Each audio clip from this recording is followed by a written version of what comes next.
So this 2010 Honda Civic that I recovered a couple weeks ago, and you could see because I have my name on the cap right here. I always mark my caps if I can. I need to get some bright white or yellow that I can put on black caps. Just a condenser, radiator change. I like their sticker. Do not mix with different brands of coolants. Everybody is supposed to know you do not mix different brands of coolant, different chemistries, but unfortunately that doesn't get followed. So as they were bringing this vehicle in, I was already setting up my vacuum pump with my gauges over here and leaving it run so it could help clean out my hoses and everything.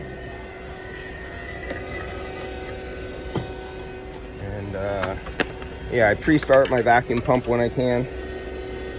Just give me that little heads up in advance. I got here a little earlier than expected because one of my clients' vehicle wasn't ready where I was supposed to go, so that gave me an extra 30-45 minutes of time, and so I have that little bit of extra time. So here we go.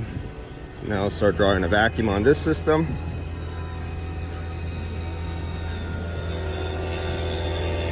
And we'll go from here.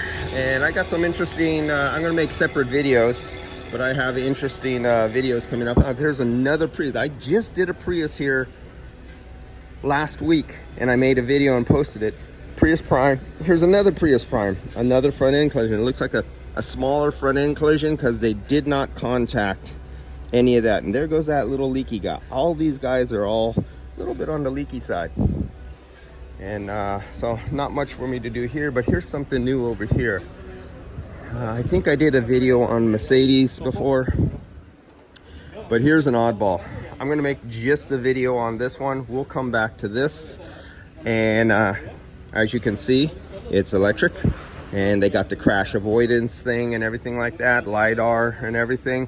First thing I noticed when I was walking up to this oddball looking guy, well, you notice this is an electric vehicle. It is not a hybrid. And my eyes catch right away. Plate heat exchanger, expansion valve. There's the other expansion valve, electronically controlled expansion valve, not a thermostatic expansion valve. Both of them are electronically controlled. Oh, actually, I think that one's a thermal with a sensor on it. This is just a sensor. I think this is a thermostatic bulb up here, and then they have an actuator, a hard on-off solenoid, possibly. Maybe that's just a square block, and they made it like that to look like an expansion valve because that's all they have. Here, anybody interested? Look up those part numbers right there. See if you can find out what that is. And you can see there was already, this came from another shop up in Oregon, and it was towed down here to get put back together.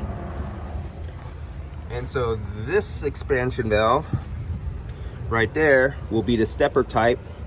And here, some part numbers for anybody who wants to look up and learn something.